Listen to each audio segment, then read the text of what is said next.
Turn 2 of Hell's Gate, the Korsun Pocket from Victory Point Games. So we start again with the Soviet player's turn, and first up is supply, and we have two units that are at supply.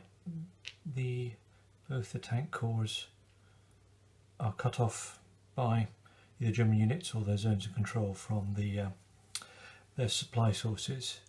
They're cut off whatever, but there is a special rule in this turn that actually the maximum any Soviet unit could trace supply is 3 hexes.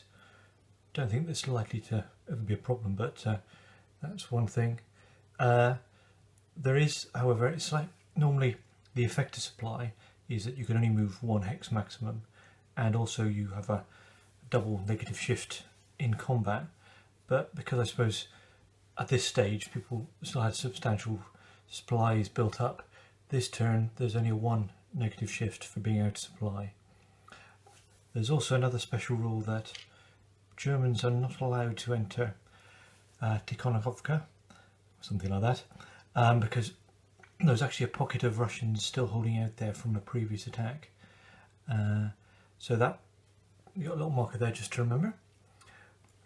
And the final special rule for this turn relates to the Germans, and that's that any German in or adjacent to Korsun is not allowed to move. This reflects the kind of no retreat orders, but also the importance of Korsun airport and the fact that the Germans needed to present that. So in effect none of these guys will be able to move later at all.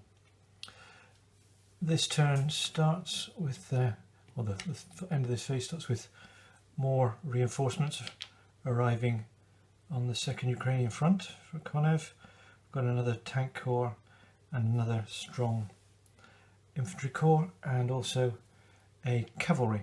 Let's put these right around so you can see them. Corps coming from the Guards army down here. So substantial forces. But as before, we start off with the attacks.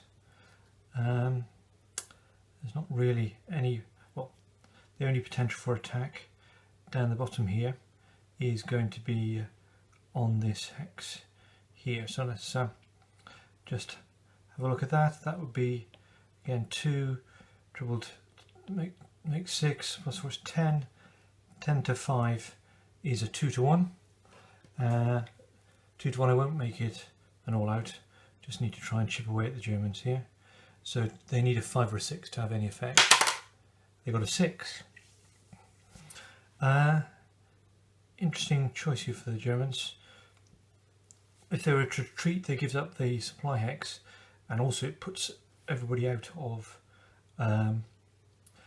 commission in effect, because if they'd be retreated for the Germans next term, which we really can't afford to happen. So that's another infantry division biting the dust. So the next part of the attacks will be in the east on the first Ukrainian front. I'm going to zoom in to give you some more detail on that. So now let's look at the eastern attacks by the first Ukrainian front. I really need to make sure I clear the 198th out this time. So we're going to have 3 plus 3, 6. This time, however, I can get this division to join us across to make that 8. Now, attacking across the river is normally a negative com shift, but only if half or more of the units are across the river. In this case, it would only be a third. So that this one we can take advantage of that. So that makes it a 4 to 1. Again, it'll have to be an all-out attack, because even at 4 to 1, there's a 1/3 chance of having no effect on a normal attack. So this corps this time round will take the hit, and we will roll at 4 to 1, and I get a 5, which is 2 hits. So this is eliminated as it has to absorb the first hit. So that clears that out. I can have another attack over here where we can use these other two divisions. It's a 2-to-1, but with the forest that takes it down to a 3-to-2, which is giving you a 1 in 6 chance. Might as well have a go. No effect there. So that completes those attacks. I'll now widen things out to look at the rest of the board, do the final attacks and the movement. One last attack I can do, this most northerly of my units. Again, can attack at a 2-to-1. This is in the open. Need 5 or a 6. Didn't get it, so no effect there. So that takes us on to movement, and now we can finally close the pincers of the attack. So a Gaia's tank unit will move in, capture that, and we'll move these, that core and that division up to close that gap there. These will stay where they are. In the south here, we will move him to there. We've got a cavalry units coming, so he can move 2, so he will move up to reinforce, as will this tank unit to get maximum forces in there. And hang on, no, I seem to have lost a retreated marker in between my videos. I'm sure he was forced to retreat, so he can't move at all. Don't know what happened there. Must have been mucking around with the counters in between videos, but he has to stay where he is. We need to move these up to support as quickly as possible. So that's in there. And actually, I've pre-moved these before I started shooting the video. So those have moved up into there. Apologies. I think I've got been doing some stuff off camera, and it's caught up with me. So that's but that's all the end of the Soviet movement phase.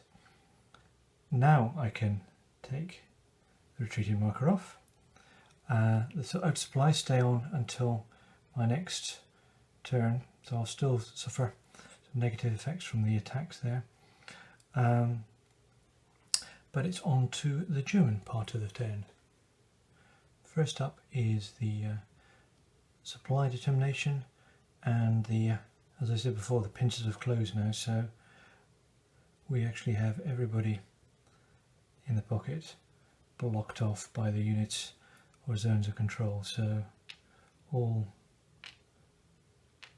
these hexes are now out of supply. And spookily, there seems to be just enough markers to cover all of them off. So that only really leaves the panzers with much that can be done, but let's start with attack. Well, these down here have a joint attack factor of 12 against open, so they're going to have an attack against here. That's 12 to 8 because there's maximum of 2 defending, is a 3 to 2.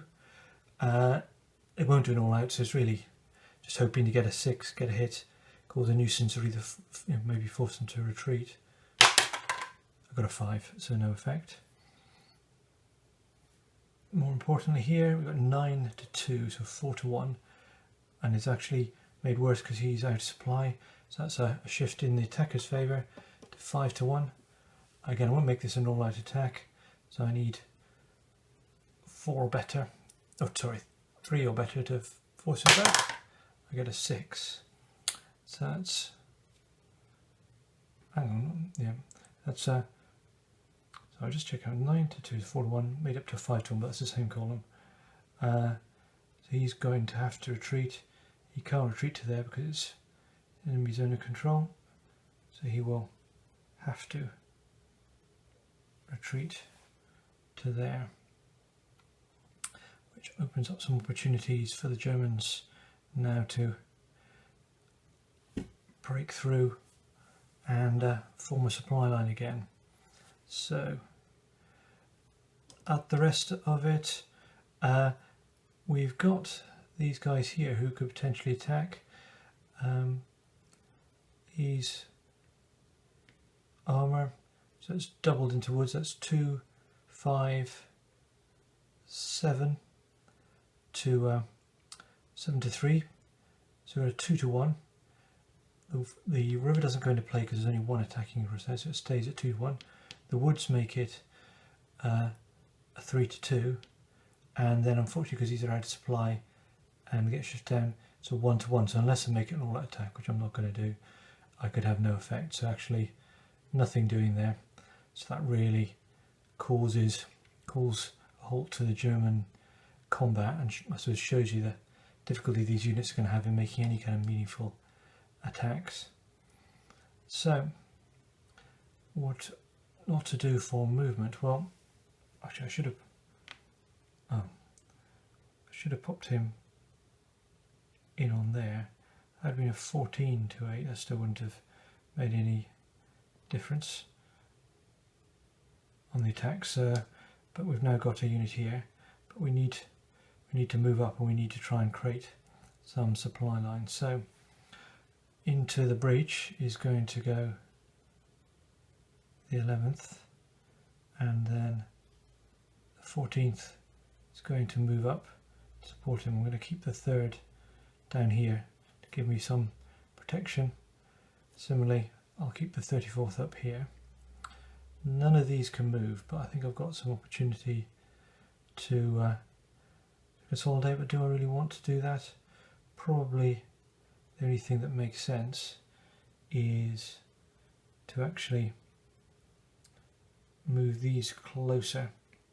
I'll just use the one out supply marker because it's close to the edge, gives me more punch, and I'm going to move these two back because in future turns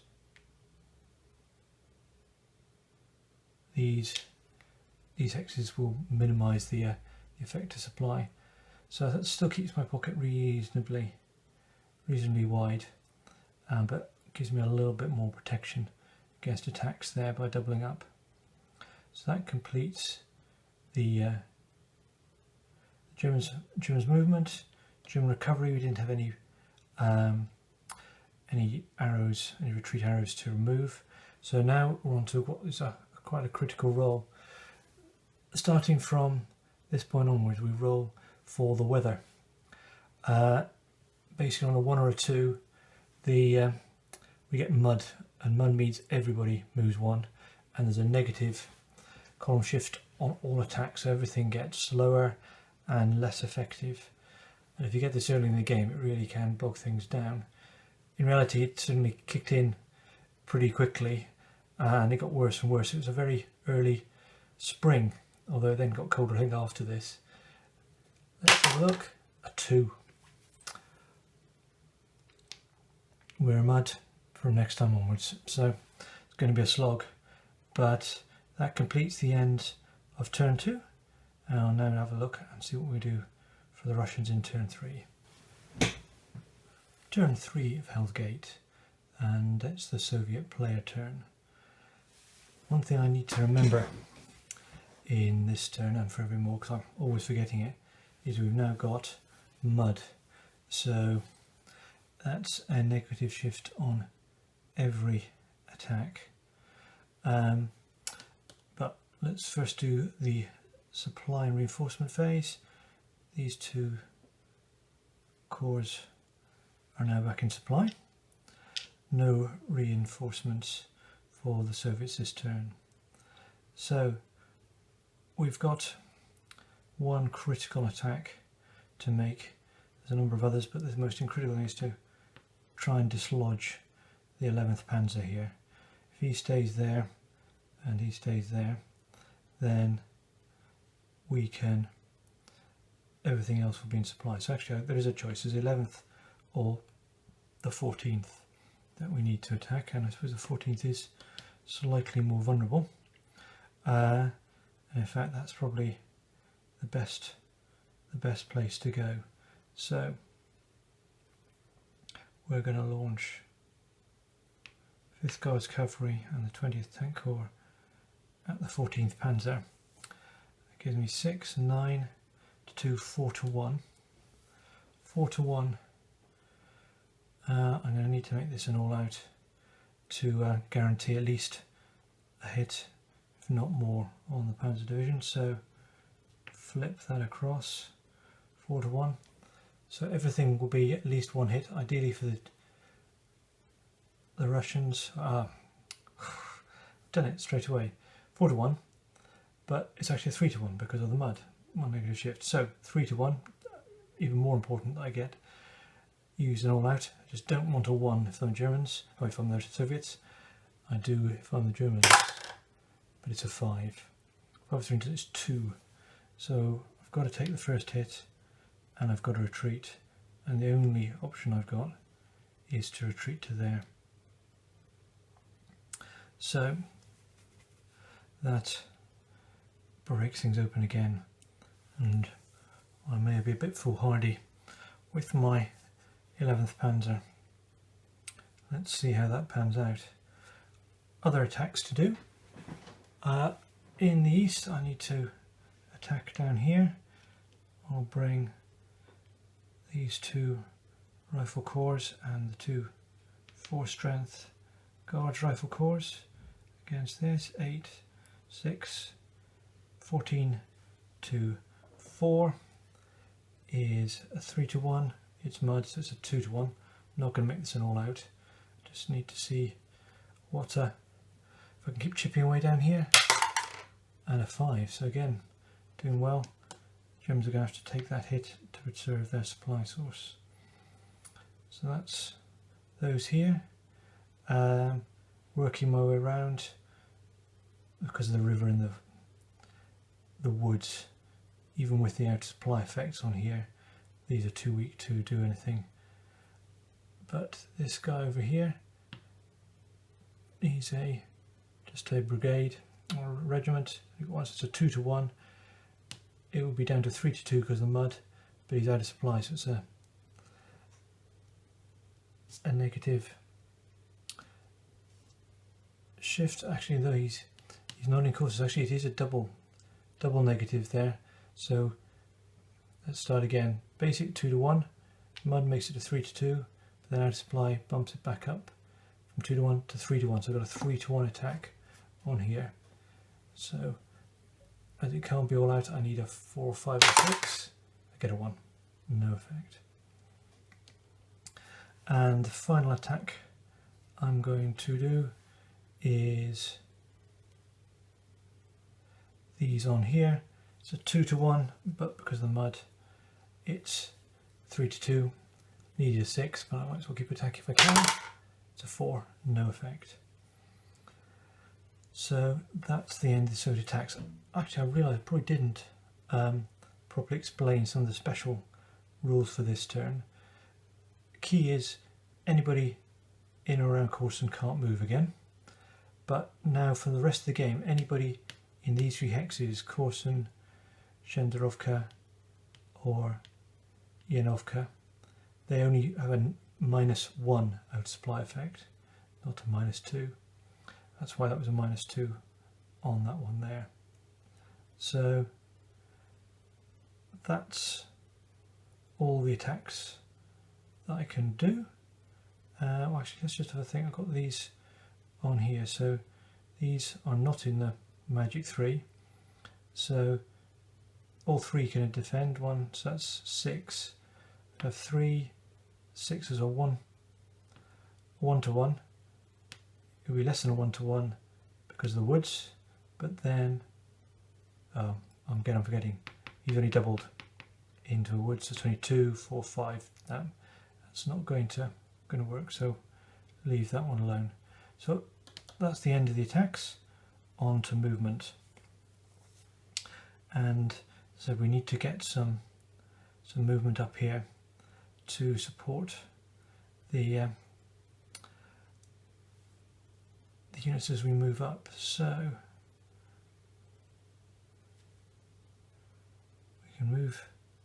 cavalry can move into there to support him. He will stop being retreated. Do I want to do that? No one. It's going to be an attack him next go actually, so no, I'm going to leave him there. I need. He can't attack, so I've got time to build up some forces here. He can attack out, although he'll be out of supply.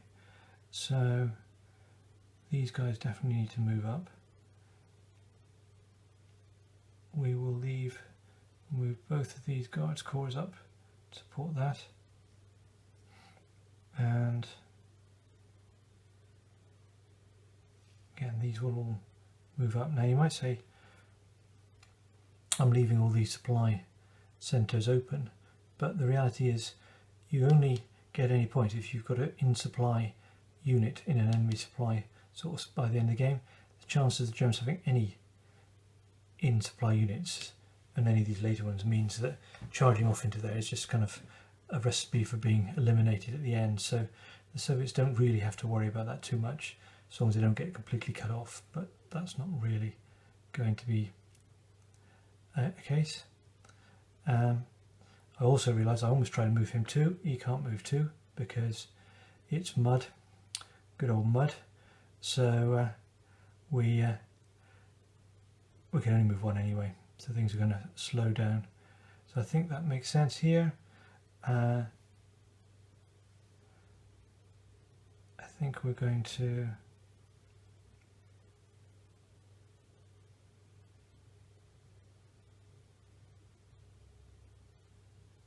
We're going to move, do some swapping of corps around here, get that to 3 so I can still get my 2-to-1 attack, bring these together so I can start trying to move these down and squash the pocket here, and again I think he will stay there for the time being. So that includes the Soviet movement. He couldn't move, but he can now lose his retreated marker. And next up we've got the German turn. So the German half of turn 3, and the bad news is 11th Panzer got himself cut off. Probably a rash move there, but I just thought they've just held out, then we could have made a big difference in terms of what we can move there, or at least some of these other movements. It didn't happen, so that he's out of supply, but we do have some reinforcements coming in. Down here is the 13th Panzer, and also we have the last reinforcements from 47th Corps down the bottom here to try and help support these. Now again, some of you might have, if you're unfamiliar with the game, I thought, well, I probably could have, well, if it hadn't been, so I might have been able to move in and try and capture these.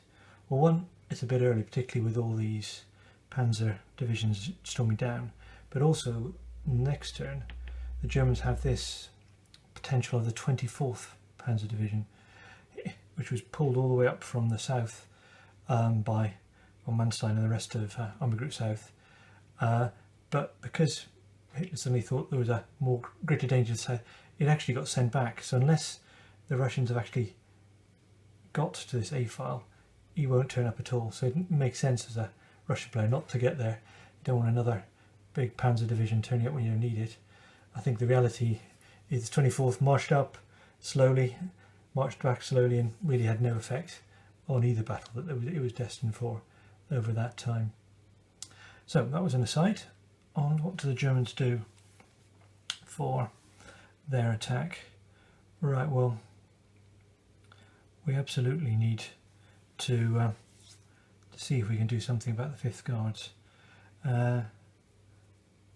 Unlikely, but the 13th has got to attack 6-3, and because of the mud, that would be going to take a 2-to-1 down to a 3-2. A 3-2, even all out, only gives you a 50% chance of retreat, so I'm not going to do that. So I'm going to just go on the off chance of being able to do something with it. I need a 6, got a 3, no effect. Down the bottom here, we might well be 6, triple, so an 8, but that's to 7, or to 6. That's not worth it, so there's no attacks possible here. Now you may be asked, why didn't I bring him in? Well, because he's out of supply, he would have brought a negative column shift. He'd be attacking over a river, so he'd bring another negative column shift. So he really would have, any benefit he would have brought, he would have knocked straight off. So he could maybe have a go at here. He's got 9, 9 to 2, 4 to 1. But it's mud, so that takes it down to 3 to 1. And then he's out of supply, and he's not. It's only these special hexes, so that's another -2 shifts. So his 4 to 1, 3 to 1 becomes a 3 to 2. He needs a 6 to inflict some hit on the Soviet core. He doesn't do that. These guys just haven't got any decent odds. Neither is he, and neither has he. So that's the end of the German combat phase. We need to try and group some people together for at least some kind of attack. These are fairly safe in here, and they're not next to Korsun, so they can actually move. So I think again these need to move up to try and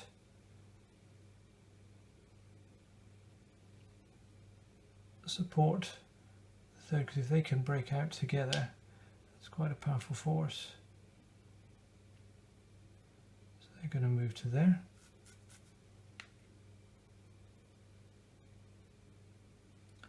And similarly, these are going to retreat to try and keep this area clear. These guys can't move, so that's the movement of the pocket.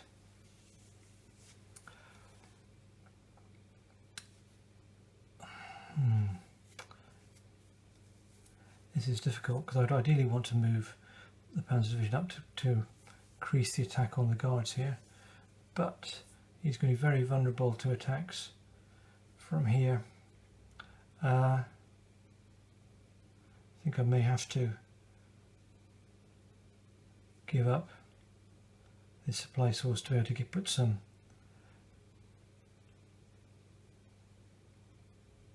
more force up here. So I'm going to do this. I'm going to move these two up here, and he's now going to fall back on Novo Mirgorod. It's going to lose some points there, but I think I need to do that to be able to get these panzers up here safely to help with the counter-attack. He's still going to stay up here. I think he knows he's sort of safe-ish. It's a fairly weak attacks they can do here, and that he knows that they won't want to go onto this column just yet anyway, not until after the Germans go on the 4th turn. So that's the end of German movement. German recovery. 14th Panzer burst back into life, so not looking so happy for that guards, but we know reinforcements are on the way. We don't do any housekeeping because we know we're in mud. We just advance and we're on to turn 4.